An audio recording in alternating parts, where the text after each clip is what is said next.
कांग्रेस में बहुत ज़्यादा धड़ेबाजी है। इनका कोई पता नहीं है, एंड टाइम पे कहते नहीं साहब फला को दे दो और कंप्रोमाइज़ में मैं मारा जाऊं, इसलिए मैंने पहले इनसे दूरियां बढ़ाई। अशोक गहलोत जी के करीब नहीं था, मैं राजेश पायलट साहब के करीब था।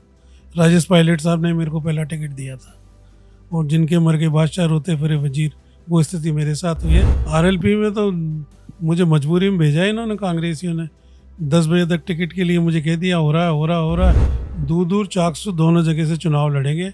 मैं अगर दूदू से लड़ूंगा तो मेरा लड़का चाकसू से लड़ेगा, मैं अगर चाकसू से लड़ूंगा तो मेरा लड़का दूदू से लड़ेगा। राजस्थान के 2028 के विधानसभा चुनाव से पहले राजस्थान में किस तरह से नेता अपनी पार्टियों में अपनी पेट जमाते हैं और सरकार से ये भी चाहते हैं कि वो कैसे न कैसे अपनी जनता के काम करवाएं। लेकिन राजस्थान की वर्तमान सरकार में 2.5 साल का जो कामकाज है वो पूरा हो गया है और अब 2.5 साल का समय बचा है। राजस्थान के 2028 के विधानसभा चुनाव आर पार की लड़ाई होंगी, क्योंकि इस बार बीजेपी सरकार भी दावा कर रही है कि सरकार इस बार राजस्थान में वो रिपीट करेंगे। दूसरी ओर राजस्थान में परिपाटी बनी हुई है, 5 साल में कांग्रेस की सरकार तो 5 साल बाद बीजेपी की सरकार बनती है। लेकिन इन चुनाव में वो नेता निकल कर आते हैं जो एरिया में अपनी छाप छोड़ जाते हैं। ऐसे में मेरे साथ मौजूद है फागी चाकसू से पूर्व एमएलए अशोक तंवर, जिन्होंने हाल ही में बहराना धाम में आरएलपी पार्टी की महापंचायत में उन्होंने आरएलपी पार्टी को ज्वाइन किया। सर, गोल्डन इन में आपका स्वागत है। धन्यवाद। सर, कैसे देख रहे हैं, आपने आरएलपी पार्टी ज्वाइन करी, चाकसू से आप पूर्व एमएलए रह चुके हैं, फागी चाकसू से, कैसे देख रहे हैं? कैसे देख रहे हैं? बढ़िया देख रहे हैं। आने वाला समय आरएलपी का बहुत बढ़िया है। लोग उम्मीद कर रहे हैं कि क्योंकि अभी भी फागी चाकसू में आपका जो वोट बैंक है अभी भी मजबूत है। कोई डाउट नहीं, वोट बैंक तो है ही। जो मैंने बनाया वो वोट बैंक तो मेरे साथ ही है, मेरे कार्यकर्ता, और मैं उनके साथ हूँ।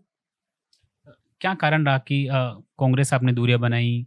कैसे देख रहे हैं आप, अब आरएलपी में गए, क्या उम्मीदें हैं आपकी? आरएलपी में तो मुझे मजबूरी में भेजा है इन्होंने, कांग्रेसियों ने। 10 बजे तक टिकट के लिए मुझे कह दिया, हो रहा है।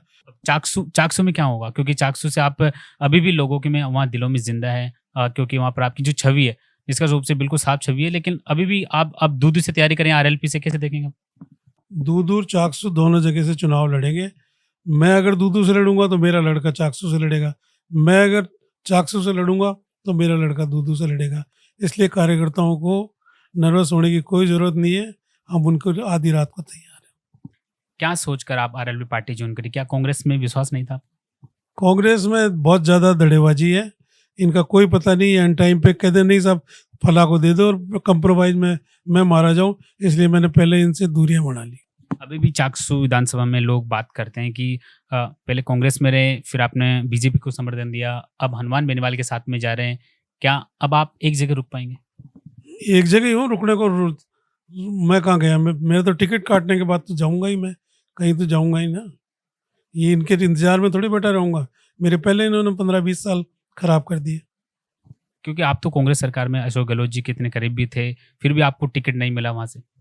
अशोक गहलोत जी के करीब नहीं था, मैं राजेश पायलट साहब के करीब था।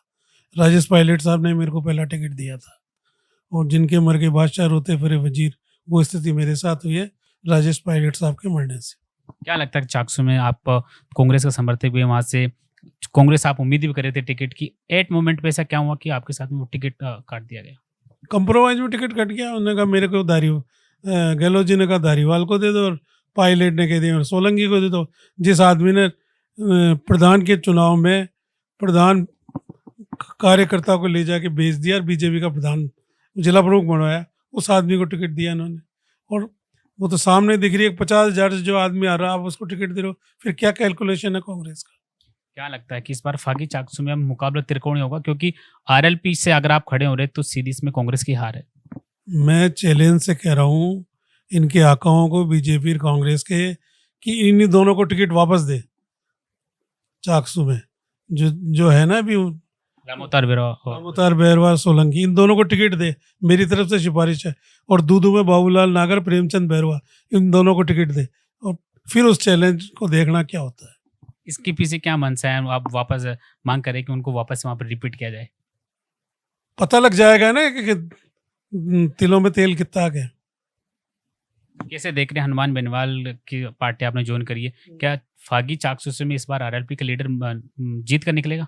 100% जीत के निकलेंगे दोनों जगह से। पार्टी कार्यकर्ताओं को क्या संदेश देना चाहेंगे, क्योंकि अभी भी कार्यकर्ता सिर्फ बातें कर रहे हैं कि भाई साहब वहाँ हैं, हम उनके साथ रहे या ना रहे, मतलब कंफ्यूजन में है। कार्यकर्ता सब अपनी जगह हैं, सबसे बात हो रही है, कोई प्रॉब्लम नहीं है।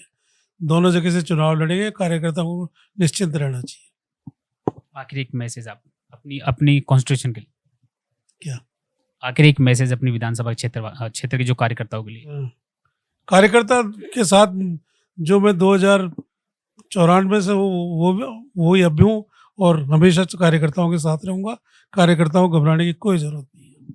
तो ये थे मेरे साथ फागी चाकसू से पूर्व एमएलए अशोक तंवर, जिन्होंने कांग्रेस पार्टी के समर्थक भी रहे और बीजेपी का भी उन्होंने साथ में रहे, लेकिन अब राजस्थान के 2028 के जो मुकाबले हैं उनको लेकर इनको लग रहा था कि कहीं ना कहीं अपनी जगह वहाँ पर मजबूत नहीं है, तो उन्होंने हनुमान बेनीवाल के साथ में आरएलपी पार्टी ज्वाइन की और अब फागी चाकसू से वो खुद मैदान में उतरेंगे। अब देखने वाली बात है, चाकसू में इस बार त्रिकोणीय मुकाबला है, ये मुकाबला किस और करवट लेगा, ये तो देखने वाली बात है।